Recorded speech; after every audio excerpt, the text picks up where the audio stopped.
Okay, so good afternoon, everyone. We are going to start. Two more students are supposed to be here, Nazrina and Disha. Okay, so they are here. So we can start. Okay.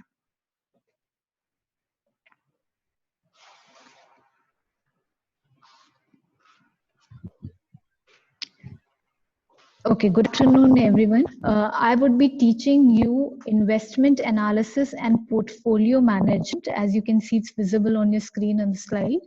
One of the subjects of finance. Okay, so investment analysis and portfolio management.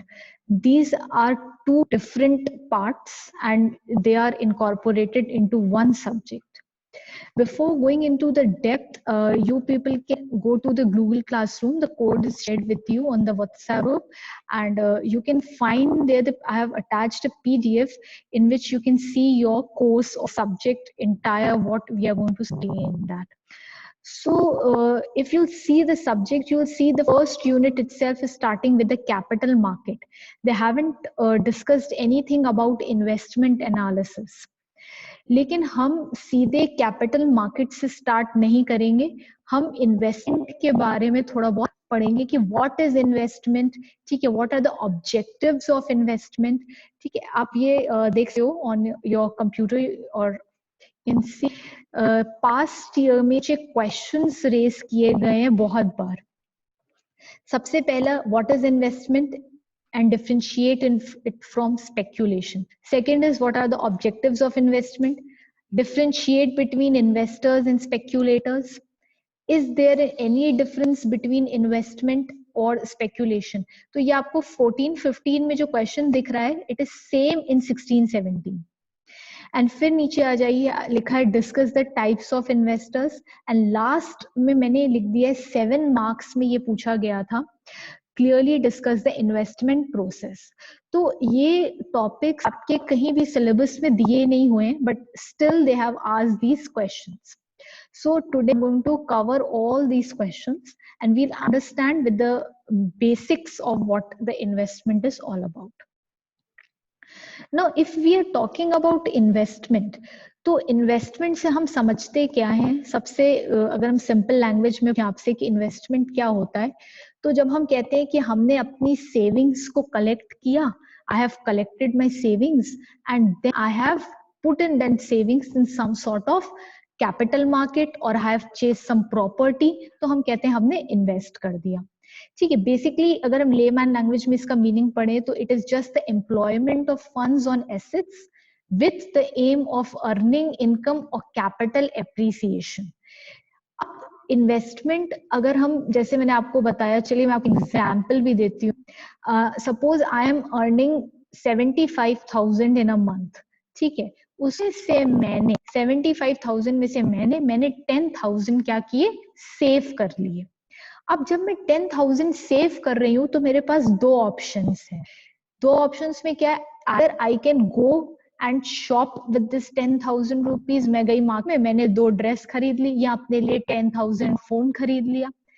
या मेरे पास दूसरा alternative है, मैंने देखा TCS के shares market में उनकी price बहुत अच्छी चल रही है, तो मैंने सोचा अरे मैं शेयर्स में इन्वेस्ट कर लेती हूँ. तो अगर मैंने शेयर्स में इन्वेस्ट किया, मैं अज्यूम करके चल रही हूँ कि आज से आने वाले 2 या 3 सालों के बाद इन शेयर्स का प्राइस बढ़ेगा. अभी मैं पॉजिटिवली सोच रही हूँ, हो सकता है कि कम भी हो जाए, ठीक है, ऐसा कुछ नहीं है कि मुझे फायदा ही होना है. हो सकता है शेयर्स के शेयर मार्केट अच्छी नहीं चल रही हो, प्राइसेस टीसीएस के कम हो गए, ठीक है. तो अब मैंने क्या किया, उठा के ये 10,000 रुपए, अगर मैं एक प्रूडेंट वाइज पर्सन हूँ तो I am not going to spend 10,000 on purchasing 2 dress या फोन. आप फोन 10 साल चला सकते हो, 5 साल चला सकते हो, तो आप उसके जगह पे अगर आप थोड़ा सा वाइजली डिसीजन लो तो मैंने वो क्या किया, 10,000 इन्वेस्ट कर दी. Save for after 5 years this 10,000 double to 20,000. तो मुझे क्या हो गया, फायदा, मुझे प्रॉफिट हो गया. अभी यही मैंने फोन में 10,000 रुपए लगाए होते तो क्या 5 साल के बाद मुझे 18,000 मिला? कितने मिलते? उससे 10,000 के बजाय मुझे वो 2 या 3,000 मिलते. और अगर मैं ड्रेस खरीद लेती 10,000 की, तो मुझे कुछ ही रिटर्न नहीं मिलता. क्या उस ड्रेस को हम रीसेल कर सकते हैं? No, never. So this is what is called an perspective or a prudent decision when we save and we invest. However, investment के दो attributes हैं, which is time and risk. भाई अभी मैंने आपको बताया, सबसे पहले तो हम आते हैं टाइम और रिस्क पे. रिस्क क्या है? अब जैसे मैंने, आप समझ लीजिए मैंने 2017 में टीसीएस में इन्वेस्ट किया था इस सोच में कि 2020 में तो मेरे पैसे डबल हो जाएंगे, पर अनफॉर्चुनेटली मेरा लक खराब हो गया और पैंडेमिक आ गया. तो पैंडेमिक का सबसे ज्यादा इफेक्ट शेयर मार्केट पे भी था और मुझे तो लॉस हो गया. अब ये क्या थी? मैंने ली थी रिस्क. हो सकता है पेंडेमिक नहीं आता, मार्केट फ्लरिश करती, ठीक है, और मुझे बहुत अच्छा प्रॉफिट हो जाता. तो मैं कह सकती हूँ कि it is totally a risky process. Second thing, it is time. में टाइम इन्वॉल्व है. अगर आप ये कहो कि आज आपने 20,000 का इन्वेस्टमेंट किया, ठीक है, अब आप पहुंचे 10,000 का, 20,000 का इन्वेस्टमेंट करके, कल आपने कहा कि अरे नहीं, ये तो कल ही डबल चाहिए पैसे, नहीं मुझे तो एक वीक के अंदर ही डबल चाहिए. So this is not feasible in case of investment. अगर आपने इन्वेस्टमेंट किया है तो आपको थोड़ा टाइम के लिए इन्वेस्ट करना होगा. Time component is very important है. प्रोसेस अगर हम बात करें इन्वेस्टमेंट की, तो हमने क्या किया? अपना प्रेजेंट कंजम्पशन को सैक्रिफाइस किया to get a return in the future. Present consumption मेरा था, मुझे 2 ड्रेस लेनी थी, या मुझे, आप ये कह सकते हो, अगर हम बड़े की बात करें तो बहुत लोग क्या करते हैं, जैसे फॉर एग्जांपल मुझे कार खरीदनी है, मैंने 5 लाख सेव करके रखे, पर मैंने देखा मार्केट में अच्छी investment opportunity, instead of buying the car I invested those 5 lakh in buying some security or share of a company. So that is what the point is, कि आपने क्या किया? अपना कंजम्पशन सैक्रिफाइस किया in order so that in future you can get a good return. अब future uncertain है, तो uncertainty जहां पे भी आती है वहां पे हम कहते हैं कि रिस्क इन्वॉल्व होती है. तो आप रिटर्न अच्छा तो लेना चाह रहे हो, लेकिन साथ में आपको रिस्क भी लेनी पड़ेगी. So that was just the basic example. अब हम चलते हैं इन्वेस्टमेंट ऑब्जेक्टिव्स के ऊपर. ठीक है, इन्वेस्टमेंट ऑब्जेक्टिव्स आपके देयर आर टोटल 6 या 7 ऑब्जेक्टिव्स हम कह सकते हैं, जिसमें से मेन ऑब्जेक्टिव्स आपके ओनली 2 हैं. That is, first you can see on your screen, maximising the return, and second is minimising the risk. ठीक है, I hope all of you is sitting with a pen and copy. I'm going to make you solve a numerical also, because without numerical हमारा class would be not very interesting. So I'll try to put it, जहाँ theory भी होगी वहां पे भी मैं कोशिश करूंगी कि मैं कोई छोटा मोटा न्यूमेरिकल लेकर के आऊं. ठीक है, so I hope you all are sitting with your copy. If you're not sitting, it's my request, kindly take one notebook and आप एक कॉपी बना लीजिए सब्जेक्ट के लिए. So I'm giving you just 1 minute. If you're not sitting with your copy, please take one pen and copy, so because we are going to solve one numerical also here on the spot.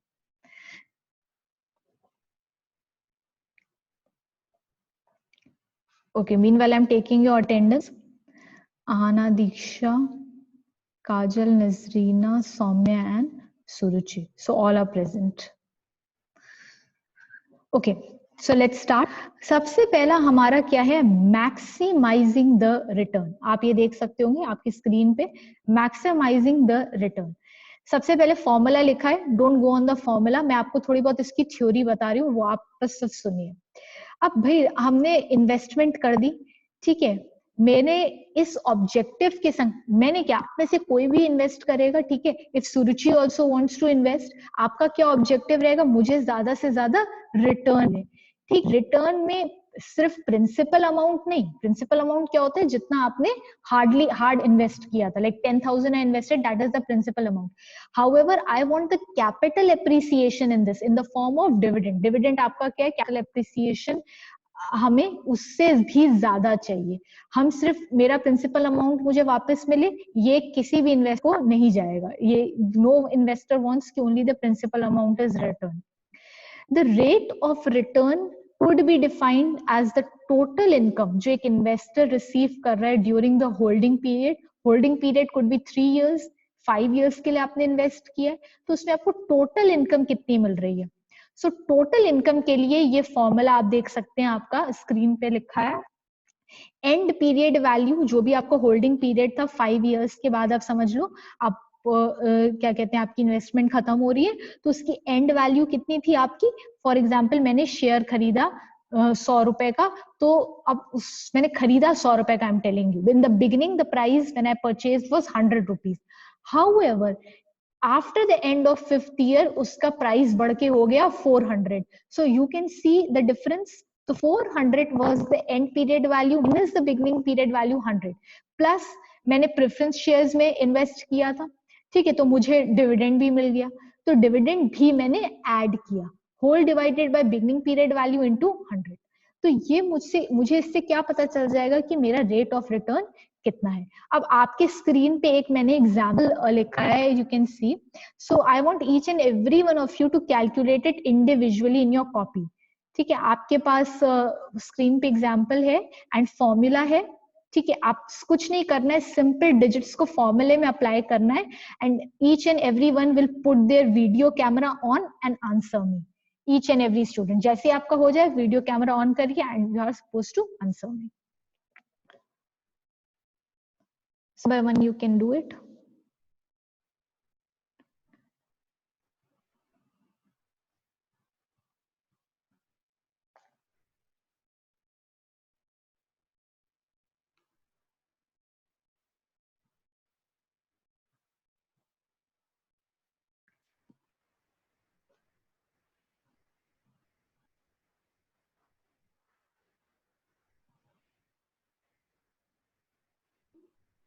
Can I have the answer?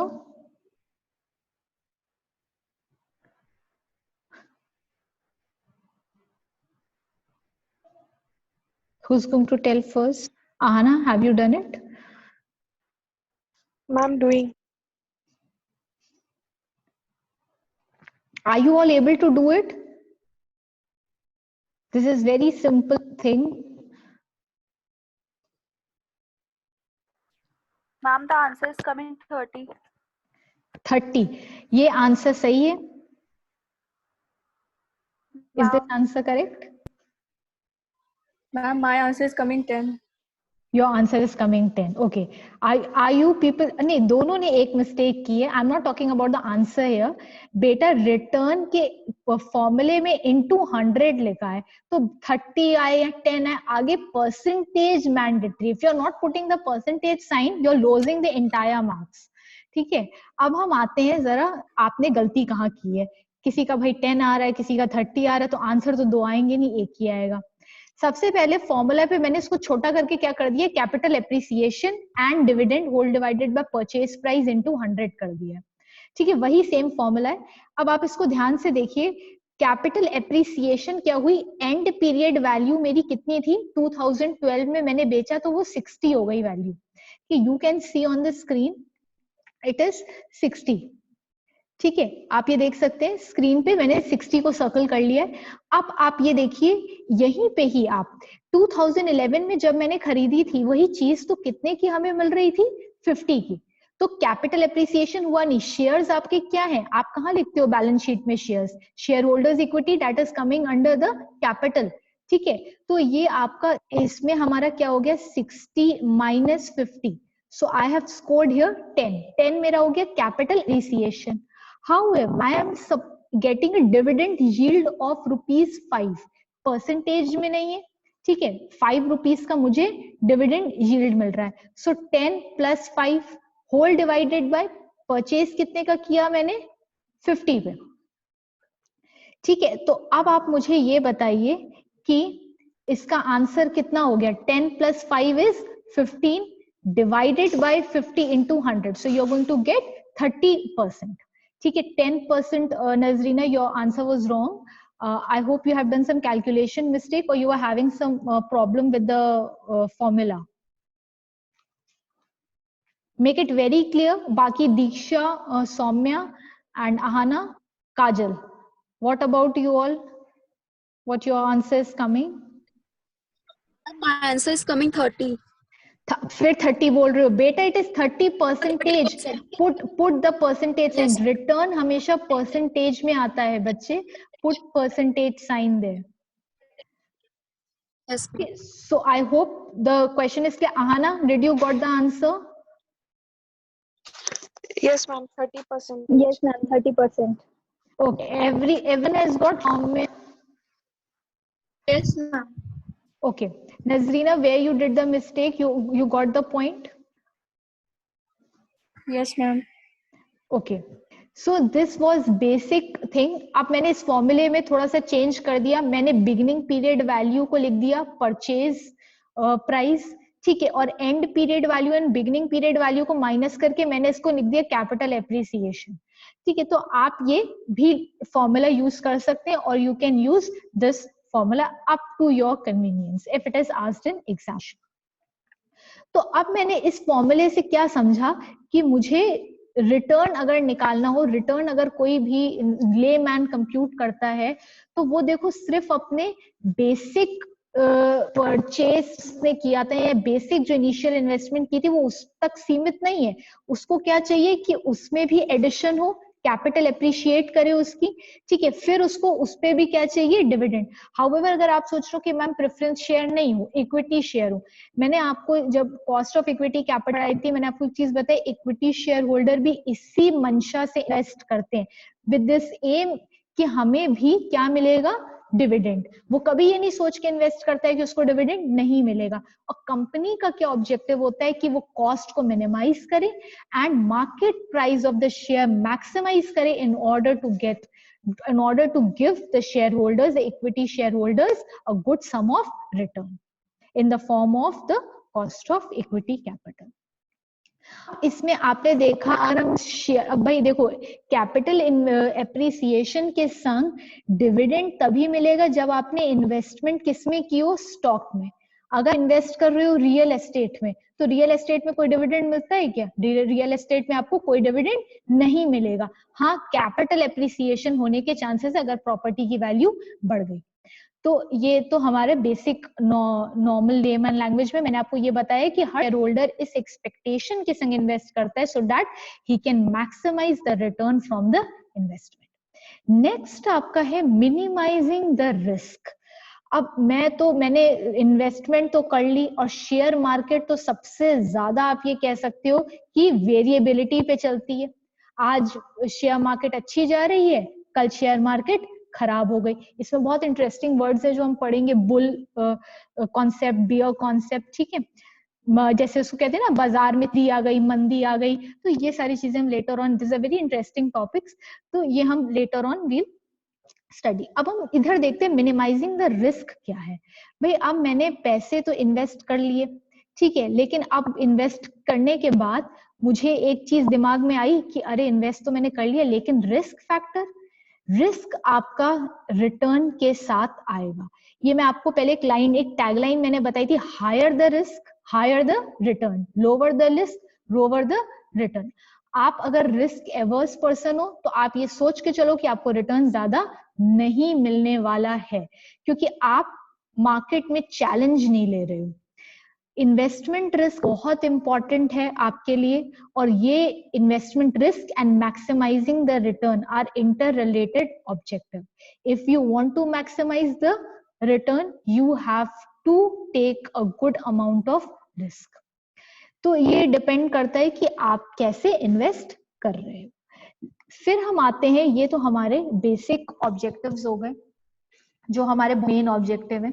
अब आपको दिख रहे होंगे मैंने कुछ एक other objectives भी लिखे हैं. ये ऑब्जेक्टिव्स भी रेलेवेंट हैं. सबसे पहला ऑब्जेक्टिव क्या लिखा है, who will read for me, can you read for me what is the objective written first?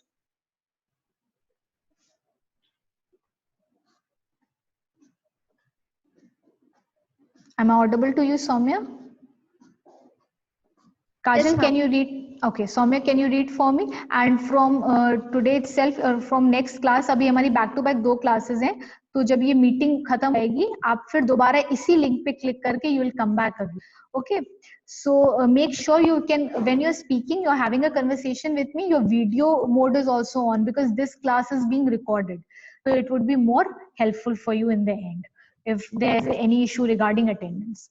Okay, so first point क्या लिखा है बेटा बताओ? Maintaining liquidity. Maintaining liquidity. अब मैंने इन्वेस्ट तो कर दिया, अब भाई इन्वेस्ट करने के बाद कभी कभी ऐसा भी होता है आपको अचानक से पैसों की जरूरत पड़ जाती है।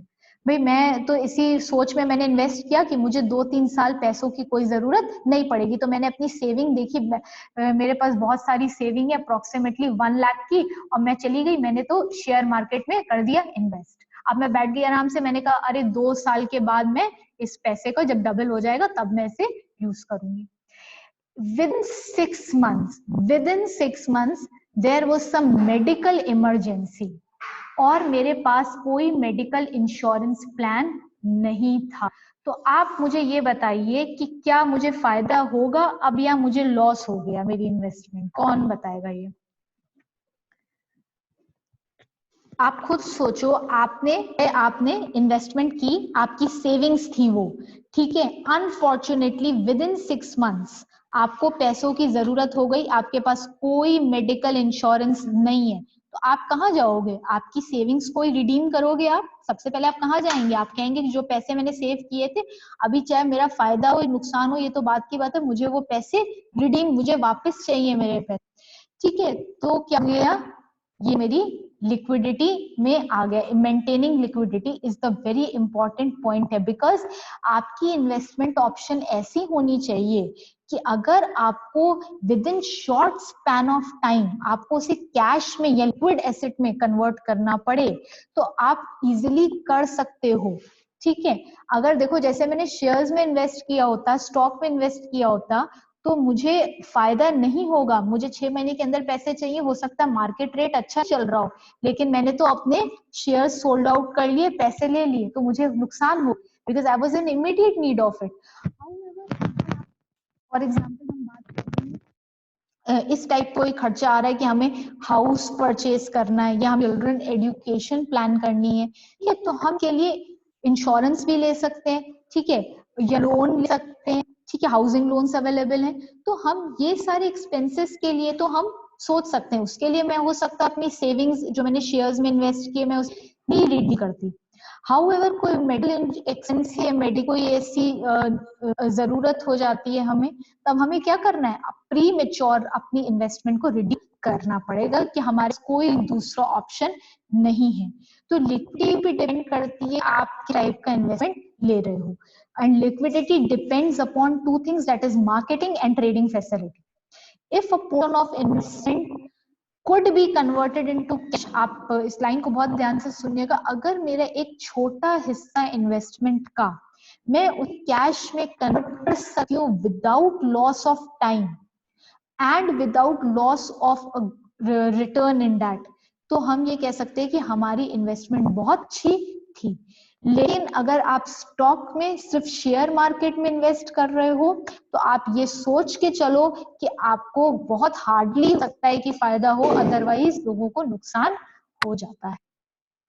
हाउएवर शेयर मार्केट में इन्वेस्ट कर रहे हो तो अगर बहुत अच्छा मार्केट जा रहा है आपको बहुत एक्स्ट्रा ऑर्डिनेंट रिटर्न मिल सकते हैं। जो आपने अगर एफडी कराई हो, एफडीआर का रेट इस टाइम पे बहुत कम चल रहा है, ठीक है, इसका चल रहा है rate, who is going to tell? सब फाइनेंस के स्टूडेंट्स हैं, what is the rate of FDR? Use your computer and tell the answer in a jiffy. सबके पास इंटरनेट कनेक्टिविटी, जिसे स्क्रॉल करो बताओ कितना एफडीआर का रेट चल रहा है।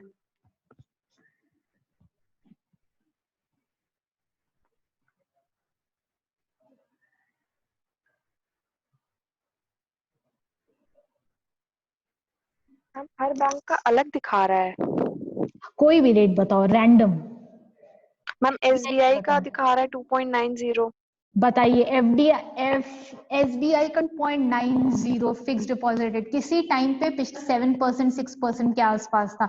अब आप ये सोचिए कि इस टाइम पे अगर आपने फिक्स्ड डिपॉजिट में इन्वेस्ट किया हो तो आपको रिटर्न इतना अच्छा नहीं मिल रहा है। हाउएवर अगर आप शेयर मार्केट में जाएंगे तो फिक्स्ड डिपॉजिट से रिटर्न दे होता है, but there are also many risk involve in that, ठीक है, उधर भी बहुत ज्यादा रिस्क होता है। पैंडेमिक की वजह से शेयर मार्केट में भी लोगों को बहुत लॉस हुआ है। तो अब नेक्स्ट आते हैं, ये सब हम डिटेल में पढ़ेंगे जब हम आगे अपना कंटिन्यू कर जाएंगे। नेक्स्ट हम आते हैं, नेक्स्ट पॉइंट क्या लिखा है, नेक्स्ट ऑब्जेक्टिव क्या है? Hedging against inflation. Hedging against inflation. अब इसमें दो वर्ड आ रहे हैं मेरे हिसाब से. हेजिंग अगेंस्ट इन्फ्लेशन में दो वर्ड्स हैं. पहला वर्ड है इन्फ्लेशन और दूसरा हेजिंग मुझे दिख रहा है. ठीक है, अब मुझे बेसिक लेमन लैंग्वेज में आप ये बताइए कि हेजिंग होता क्या है. मैंने अपने घर के अराउंड एक फेंस लगाया, हेज कर लिया. ठीक है, फेंस लगाया तो मैं घर क्या कर लिया, प्रोटेक्ट कर लिया. ठीक है, यही किया मैंने. वैसे ही आप जब हेज करते हो तो आप अपनी इन्वेस्टमेंट को प्रोटेक्ट कर रहे हो. और आगे क्या लिखा है, अगेंस्ट इन्फ्लेशन. इन्फ्लेशन क्या होता है? This I want to hear from Nazreena. What is inflation? Ma'am, it's a rise in the general price level in the economy. हाँ, जनरल प्राइस लेवल में अगर राइज हो रहा है तो भाई राइज इन प्राइजेस हो गए. सी प्राइजेस राइज होते हैं वैसे ही क्या हो जाता है, fall in the value of money. भाई कल जो चीज 10 रुपए की मिल रही थी, प्राइजेस बढ़ गए तो आज मुझे 20 रुपए की मिल रही है. तो मतलब वैल्यू ऑफ द मनी क्या हो गई, कम हो गई. अब हमें क्या चाहिए, मैंने इन्वेस्ट किया मार्केट में इस सोच के संग कि मुझे I am going to incur the double of the money. मुझे डबल बेनिफिट मिलेगा, रिटर्न भी मिलेगा, कैपिटल एप्रिसिएशन भी मिलेगा. तो मार्केट में इन्फ्लेशन बहुत ज्यादा आ गया उस टाइम पे जब मेरा मेच्योरिटी पीरियड गया. तो क्या आपको जो रिटर्न मिल रहा है वो इन्फ्लेशन के संग पैरिटी रख रहा होगा या नहीं? तो इसके लिए आप क्या करते हो, आप हेज कर लेते हैं, आपको सिक्योर कर रहे हो कि मुझे चाहे इन्फ्लेशन हो या ना हो, अगर इन्फ्लेशन है भी तो मेरी सिक्योरिटी मेच्योर हो रही है. जब इन्वेस्टमेंट का रिटर्न मिल रहा है आफ्टर 2 years 3 years और मार्केट में इन्फ्लेशन है तो जो मुझे वैल्यू मिलेगी वो वैल्यू तो कम होगी ड्यू टू इन्फ्लेशन. लेकिन आपने अगर हेज किया हुआ है, you have protected yourself against this inflation, then you are going to get a good amount of return. ठीक, इसके लिए आप क्या करते हैं, again this we are going to discuss in detail. अभी आप सिर्फ लेमैन लैंग्वेज में समझिए हेजिंग अगेंस्ट इन्फ्लेशन क्या होता है. That means you are protecting your investment. In future, if there is any sort of inflation, your investment is protected in this that you're going to get your principal amount along with the regular flow of income with that principal amount. Regular flow of income होगा आपका हर साल जो आपको return उस principal amount पे आ रहा है. लेकिन अगर मार्केट में आपने इन्वेस्ट किया है उन कंपनीज में जिनके स्टॉक्स ग्रोथ स्टॉक्स में आते हैं. ग्रोथ स्टॉक क्या होती है आपकी, जो जिनके प्राइसेस हमेशा बढ़ रहे होते हैं, तो वो बहुत अच्छे हो जाते हैं. उसमें आपको ज्यादा से ज्यादा इन्फ्लेशन के लिए हेज करने की जरूरत नहीं है. आपको उन स्टॉक्स में हेजिंग की जरूरत पड़ेगी जहां पे जिन कंपनीज के स्टॉक्स बहुत ज्यादा फ्लक्चुएट होते हैं, कभी नीचे कभी बहुत ज्यादा ऊपर. ठीक है, तो फिर आपको हेजिंग की जरूरत पड़ेगी. इसमें I am going to tell you something in detail also, but this we are going to take up further जब हम बहुत ज्यादा डिटेल में जाएंगे. Next point, may I know from Diksha, what is the next objective? Ma'am, next objective is saving tax. No, next objective is increasing safety.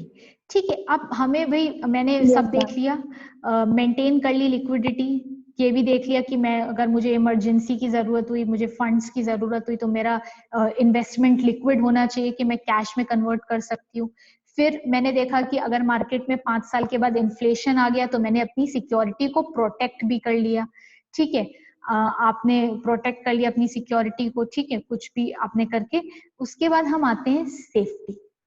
अब safety क्या होती है भाई? सबसे पहले तो आप समझिए, अभी भी मैंने आपको ये बोला कि सेफ्टी में मैंने आपसे भी पूछा कि फिक्स डिपॉजिट का रिटर्न कितना है, रेट कितना चल रहा है. तो मुझे इसने बताया, आना ने, मैम एसबीआई का 2 पॉइंट समथिंग दिखा रहा है. अब आप खुद सोचो एक बार के लिए, चाहे पैंडेमिक हो जाए चाहे कुछ हो जाए, एसबीआई क्या आपको आपकी फिक्स डिपॉजिट विथ रिटर्न वापस नहीं करेगा? 110% करेगा, क्योंकि वो something which is coming from bank. ठीक है, तो आपको ये मेंटेलिटी होती है कि हमें ये पैसा मिलेगा, मेरा पैसा डूबेगा नहीं. हाउएवर, अगर मैं यही चीज मैंने अपने किसी शेयर मार्केट में करी, इन्वेस्ट होती, और वो शेयर मार्केट पैंडेमिक की वजह से बिल्कुल फ्लॉप हो गई, तो आप ये सोचो, कभी कभी तो आपको आपके स्टॉक का वैल्यू ही नहीं मिलेगा, रिटर्न तो बहुत दूर की बात है, आपने जितने का खरीदा उससे कम में आपको बेचना पड़ेगा। तो हम ये कहते हैं safety of investment should also be considered. The selected investment Avenue, आपने कोई भी मोड ऑफ इन्वेस्टमेंट चूज किया हो, वो आपका should be under the legal and regulatory framework. आपने कितने लोगों ने नाम सुना है सेबी का, securities exchange board of India? Everybody have heard it? I want a yes और नो। सेबी सुना है आप लोगों ने? Yes ma'am. ठीक है, सेबी बहुत इम्पोर्टेंट है। सेबी के अंदर सेबी ने बहुत सारे रूल्स एंड रेगुलेशंस बनाए हैं कि शेयर मार्केट में भी जो लोग पैसा इन्वेस्ट कर रहे हैं उनके संग कोई फ्रॉड ना हो। ठीक है, पहले जब ये रूल्स नहीं थे तब बहुत ज्यादा गैम्बलिंग चलती थी, स्पेक्यूलेशन चलता था इस मार्केट में। ठीक है, आपने बहुत सारे एक दो लोगों के तो मैं I am not to take the name here, लेकिन आप लोगों ने सुने होंगे वो नेम। पास्ट में अगर आप देखो तो एक दो ब्रोकर्स थे जिन्होंने बहुत बड़ा गैम्बल या स्पेकुलेशन किया है, and they are put behind bars also. So if you can search on internet you will find it out. ठीक है, तो इसमें आप ये चीज देख सकते हैं कि सेबी ने बहुत सारे सेफ्टी मेजर्स को देखते हुए इन्वेस्टर्स की बहुत सारे लॉज निकाले। Again we are going to take all those laws are there in your course which you are going to study, so going to take one by one. However, अगर हम safety की बात करें, आप रिस्क एवर्स इन्वेस्टर हो, आप बिल्कुल risk नहीं ले चाहते हो। ठीक है, मैं अपने आप को बोल रही हूँ मैं रिस्क एवर्स इन्वेस्टर हूँ। मैंने सोचा कौन ये रोज शेयर मार्केट देखेगा, कौन इन सब चीजों में इन्वेस्ट करेगा, और उसके बाद अगर मुझे नुकसान हो गया तो मेरे इतनी मेहनत की कमाई सब चली जाएगी। तो मैं सिंपल गई बैंक में, ने एफडीआर ले लिया। हाँ, मुझे बैंक में रेट ऑफ रिटर्न कम मिल रहा है, ठीक है, I'm getting low rate of return, which is actually I'm accepting it. Why accepting? Because I know this fact that I am not going to handle that risk. मुझे safety चाहिए। अब मैं आपको एक चीज बता दे रही हूँ which you can note it down in copy। अगर हम सेफ्टी पॉइंट ऑफ व्यू से बात करें तो इन्वेस्टमेंट्स आपकी रैंक होती हैं। सबसे पहला रैंक में आता है बैंक डिपॉजिट, ठीक है, विच इज एफडीआर। मैंने अभी आपको बोला बैंक में अगर आप डिपॉजिट करा रहे हो, फिक्स डिपॉजिट करा रहे हो, ठीक है, तो आपका सबसे पहला सेफ्टी मेजर्स है वही है। सेकंड है गवर्नमेंट बॉन्ड्स। अगर आपने गवर्नमेंट के बॉन्ड्स खरीदे हुए हैं, ठीक है, ट्रस्ट, गवर्नमेंट ट्रस्ट में आपने इन्वेस्ट किया हुआ है, तो जैसे गोल्ड डिपॉजिट बॉन्ड्स होते हैं, नेशनल हाईवे अथॉरिटी एनएचआईए के भी बॉन्ड्स होते हैं, ठीक है, ऐसे बहुत सारे बॉन्ड्स होते हैं गवर्नमेंट के। अगर आप इन टाइप के बॉन्ड्स में इन्वेस्ट कर रहे हो तो भी गवर्नमेंट आपको एक फिक्स्ड इंटरेस्ट देगी या रिटर्न देगी। नेक्स्ट है आपके unit trust of India. This is the order, ये ऑर्डर है। पहला है बैंक डिपॉजिट, ठीक है, सेफ्टी मेजर से मैं बता रही हूँ। देन है government bonds, then UTI unit trust of India. Next आता है आपका non convertible debentures. Non convertible debentures आपके वो डिवेंचर्स होते हैं जिनको आप इक्विटी शेयर्स में कन्वर्ट नहीं कर सकते, ठीक है, तो ये आपके कन्वर्टेबल डिवेंचर्स हैं। ये हमेशा से लोन या डेट की तरह ही रहेंगे। हाउएवर उसके बाद नेक्स्ट है कन्वर्टेबल डिवेंचर्स। कन्वर्टेबल डिवेंचर्स आपके वो डिवेंचर्स होते हैं which after a specific time, उस पर टाइम लिखा रहेगा, they can be converted into equity shares. फिर नेक्स्ट है इक्विटी शेयर्स, ठीक है, सेकंड लास्ट। अब आप ये देखिए मेजर ऑफ सिक्योरिटी या सेफ्टी की अगर मैं बात करूं तो इक्विटी शेयर्स कहाँ पे आ रहा है? सबसे नीचे। मतलब आपने शेयर मार्केट में इन्वेस्ट किया किसी कंपनी के इक्विटी शेयर्स के लिए, तो वहां पे सेफ्टी सबसे कम है। एंड लास्ट आ जाता है आपका deposit with non banking financial companies. ऐसी कंपनीज जो बैंक्स नहीं है बट फाइनेंस कंपनीज हैं। These are the last and the least measure of safety. तो अब आपने देख लिया कि अगर आप सेफ्टी पर्सपेक्टिव से इन्वेस्ट कर रहे हैं तो आप किसकी तरफ जाओगे? बैंक डिपॉजिट की तरफ, गवर्नमेंट आप ले लोगे। अदरवाइज अगर आप बहुत ज्यादा रिस्क लेने के लिए रेडी हो, you are there, you want a good, then you will come back with equity shares. This meeting is ending, so kindly come back again by clicking the link. Okay, so you are supposed to come back again by clicking the link. However, I am going to give you 5 minutes. 5 minute के बाद आप log in करिएगा। Okay, 5 minute का gap है, 5 minute 6 minutes के बाद log in करिएगा, because this meeting is being recorded.